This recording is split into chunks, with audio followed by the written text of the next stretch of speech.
may have met you before. I think I've probably met everyone. I'm Sam, part of the Healthwatch team.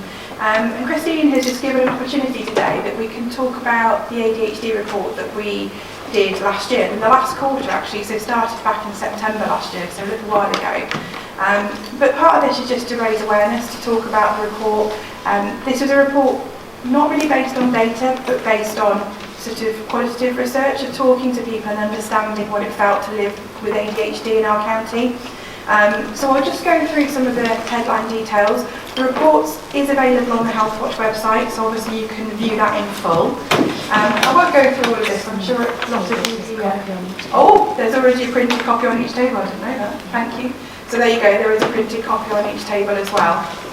I won't go through what ADHD is, but this is kind of where we started, the starting point, if you like, of the report itself.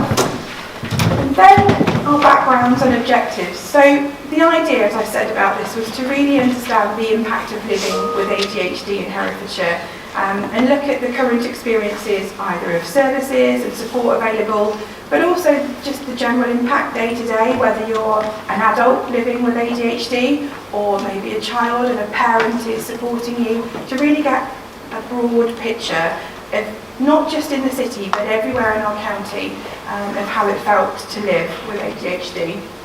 So why did we do this? So as a Healthwatch, we have definitely received or experienced an increase in feedback about long waits for diagnosis, but also the support both locally and nationally.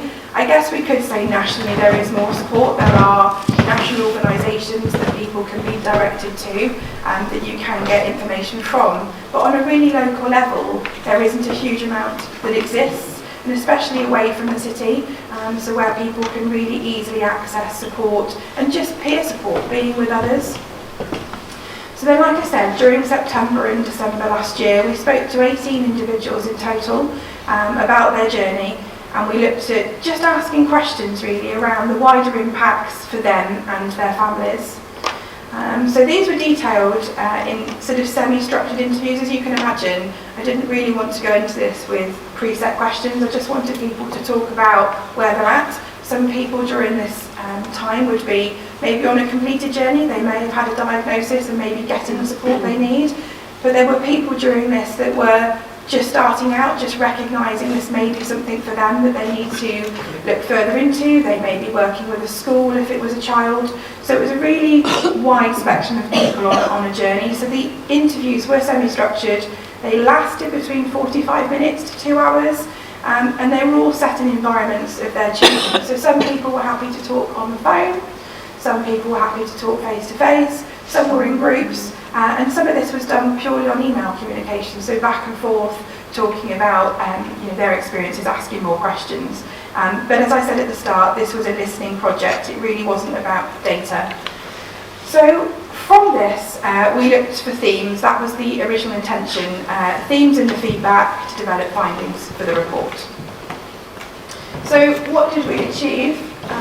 So hopefully an increased understanding locally of the impact of living with ADHD. I guess we'll all know that any process of change starts with raising awareness, and this is what this was about. So just a starting point of a group of people that were willing to talk and that we could share their lived experience to raise that awareness.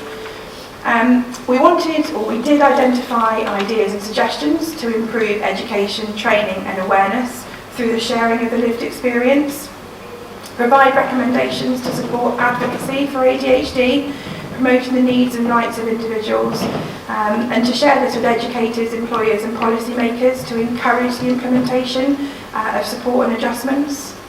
We wanted to explore the potential to build community support networks through the sharing of experiences and insights, and we wanted to provide an insight to the NHS and Healthwatch England about what could be addressed when considering future models of support for ADHD.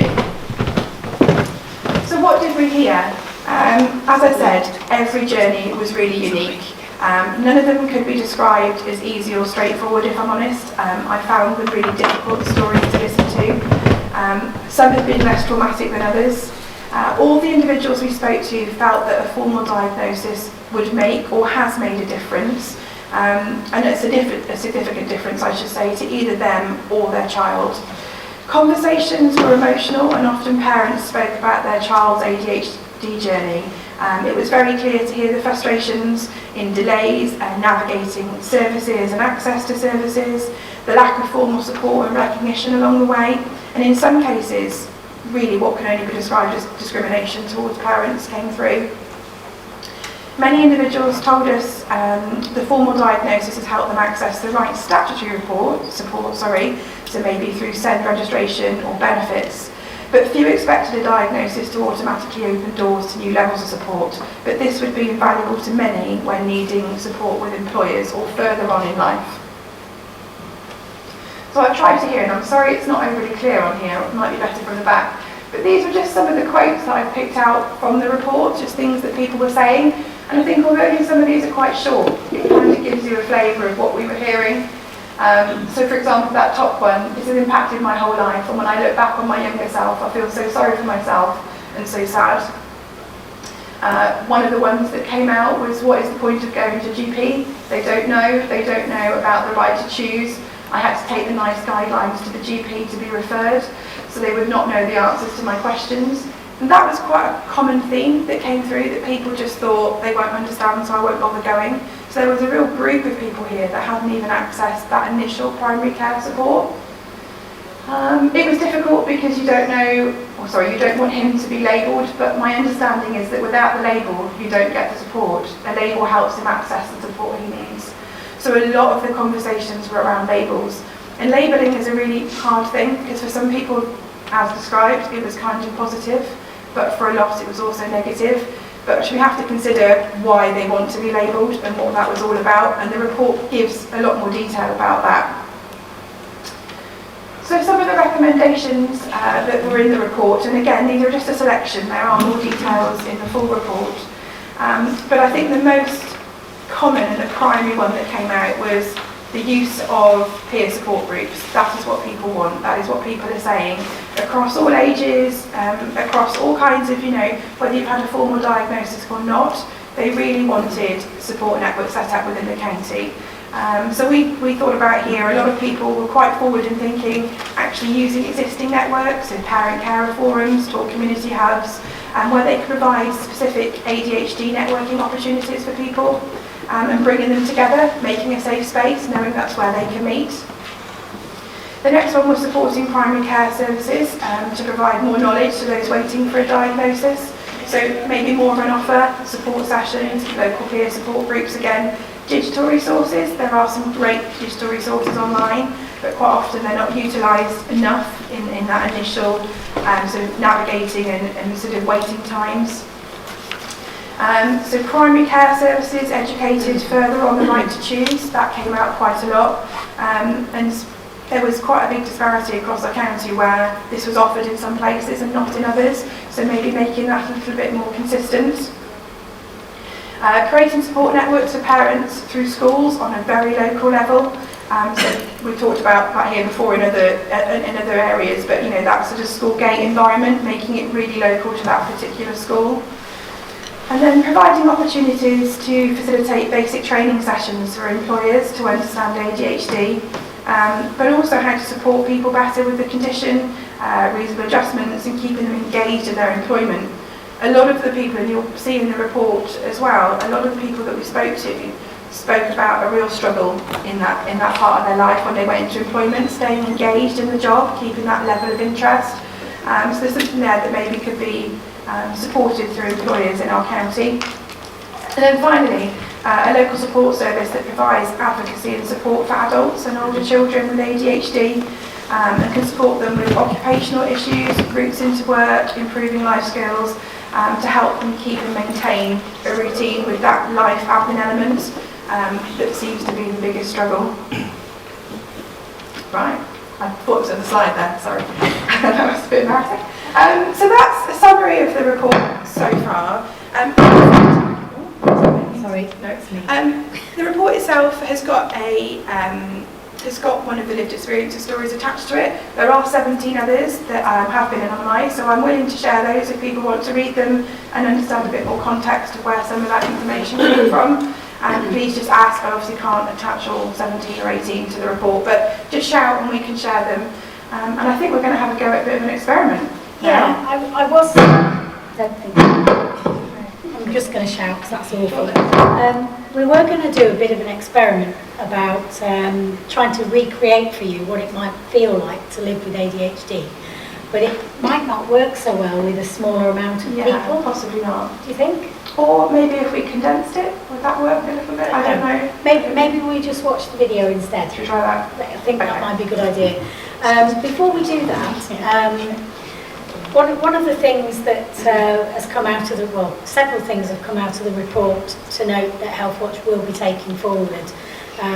Clearly the system for accessing and getting into the diagnosis pathway in Herefordshire is problematic. It's problematic across the whole country.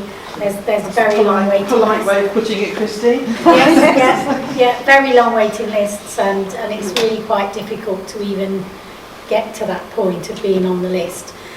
We know this is true. We're not going to fix that today in this room, so we're not going to do that in the workshop because it doesn't seem like a good use of time. But Healthwatch is working with Healthwatch England nationally, and we've lobbied them to take ADHD on as a national priority. So this coming year they will be working nationally on the issue to work with NHS England, because I think the issue, there's several factors.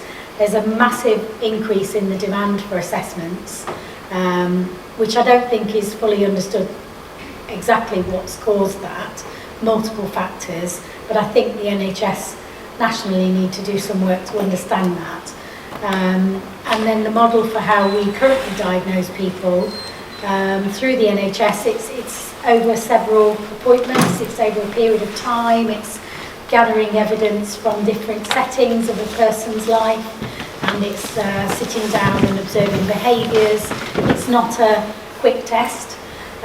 It does take time, and that model can't really be delivered for the volume of people that are currently coming forward.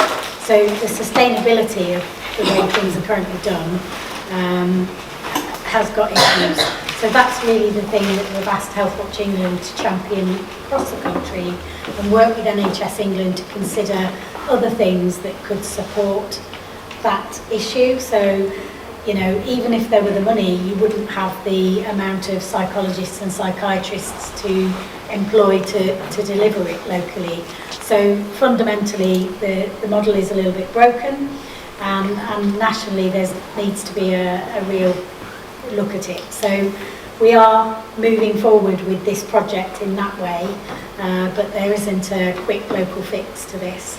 There are some other things that we want to work on, so perhaps how education support people to access the diagnosis and gather the evidence that they need to go forward with the diagnosis.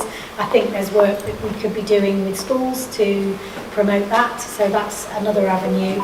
And then there's an avenue about how can we make Herefordshire a more inclusive place for people with ADHD.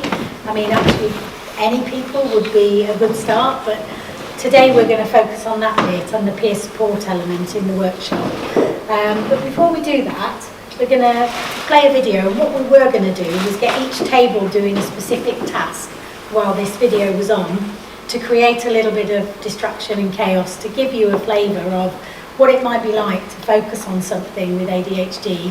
And the clue is it's very difficult, and it probably doesn't work with this number of people, but it would have probably worked well with 65. So we'll just play the video instead, and then we're going to invite Kate to come up and talk to us about her experience of living with ADHD.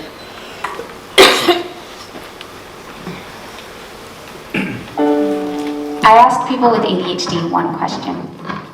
What do you want the world to know about your ADHD? This is what I want you to know about my ADHD. It takes me a lot of hard work to get my work turned in on time.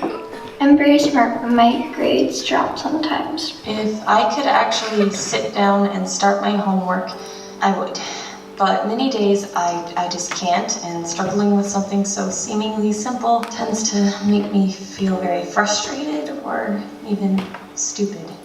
I'd like the world to know that there are people like me out there who get good grades, rarely get in trouble, and yet can and do have ADHD and struggle with the symptoms that come along with it. Just because you can't see it doesn't mean that it isn't there. My ADHD affects every aspect of my life, from sleep to school to work, all of my relationships, and I have to tailor my entire life around having it. It doesn't always look the same. I was only diagnosed at 25 because I have the inattentive type. I'm basically hyperactive. I was diagnosed at the age of 7. I wasn't diagnosed with ADHD until I was 38, so I always thought you need to be hyperactive to have it. I've filmed this video too many times now, and I can't get it right, and it's really stressing me out now. I try really hard, and it hurts when people act like I'm not trying as hard as I am. But the worst part is when my symptoms aren't taken as symptoms, they're taken as behaviors done intentionally to upset someone or consider that I don't care, and that's never been the case. Whenever you think that I intentionally tried to hurt you, I didn't. I probably just screwed up. I'm at least as frustrated as you, and probably even more. When I say I forgot, I'm not lazy. I'm not just trying to make an excuse. It's a real struggle, and I'm probably even more pissed off at myself than you are at me. There is a giant flipping war going on inside this head. I really am trying. When I use my accommodations, it's not me trying to take the easy way out. All I'm trying to do is level the playing field so that you and I have a lot more even chance of success. When you see me arranging my pens and pencils according to color, it's because my brain is trying to compensate for the chaos within. I squeeze some Play-Doh in my hand and help me concentrate on what I'm doing. I moved to a special spot in the classroom for tests because I can't block out noises and distractions like you can. While I'm staring off into space, it doesn't mean I'm stupid. It doesn't mean that I'm not listening to you. Normally means that you've triggered a really interesting thought which my impulsive brain can't help but chase. Having ADHD is like having a billion trampolines in your head, each representing a thought, and your brain just jumping off each and every one every second. I don't think about ADHD as a disorder. I think it's more of a different way of thinking. I know my brain works differently, but ADHD can give me an advantage with what I'm doing. It may take me a while to come to a solution. It tends to be really different than everybody else's, and a lot of people appreciate that. I've been told my whole life I need to be fighting my brain. I'm learning now that I need to love and work with my brain. It's not an excuse, it's an explanation, and it's something that I'm going to continue working on for the rest of my life, and that's okay. I'm smart, but ADHD makes focusing hard and hides my capabilities. If I'm given the chance, I can achieve more. To meet this amazing community and learn more about how to support them, please visit howtoadhd.com/howtohelp. Please share. Also, sticky notes. Yay!